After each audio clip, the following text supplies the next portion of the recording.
Howdy, data people. Do you use the line and column chart in your reports? Well, if you do, you're going to want to understand a little more about its default behavior and how it could sometimes give you misleading information.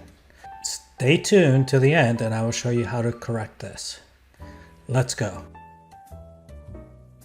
Okay, so you can see here that I have my Power BI desktop open to a brand new report.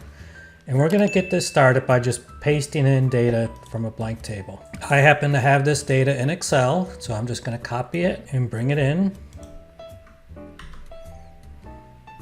And you can see I just have a column I called A that has dates, and a column 1 and a column 2 which has different values. And you'll notice that the range of these values vary greatly, and I'm going to use that to help show what this behavior is.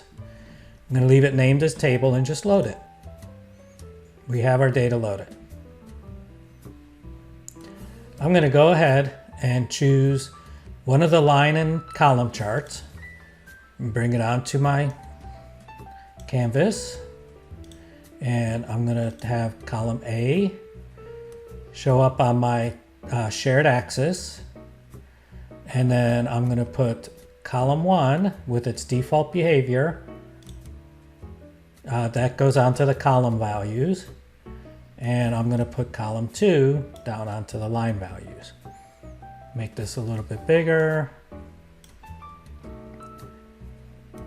And just to help this display a little bit better, I'm going to format the visual, change our x-axis. Okay, so that looks nicer. Now, let me add a slicer here. You'll notice I only have the one axis, everything is displaying nicely, and you'll see how things jump around. But let me put a filter on here for column A. And I'm going to make this just a drop down. And I'm going to first pick the 2 dates in January. You'll see, again, everything is fine. Everything fits within the range. There's no second axis. Change this out. Let's pick February. Look at this. What happened? All of a sudden, we have a second axis that has a total different range than our column 1 axis. So we have a column 2 axis.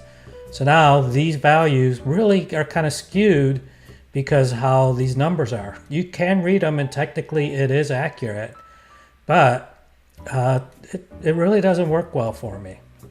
And just to finish this out, let's take these off and go to see what it looks like the other way, right? Again, the same problem. Column 1 is much higher. We have a scale that is from 0 to 2000. And here for column 2, we have a scale that's 200 to about 300 or whatever that number is, 250. Okay, so what's going on here? Well, this is the default behavior, even though if we look at our visual, we have secondary y-axis turned off. So I'm going to leave this visual. I'm going to create another one exactly like it. Get a little space on my screen. And I'm going to come down to my second one here, go back to my formatting options, and all I'm going to do is turn on my secondary axis and turn back off my secondary axis. And you can see immediately how my second visual changed. Then if I go back and I start changing with my different time frames again, everything looks just fine. Make this a little prettier.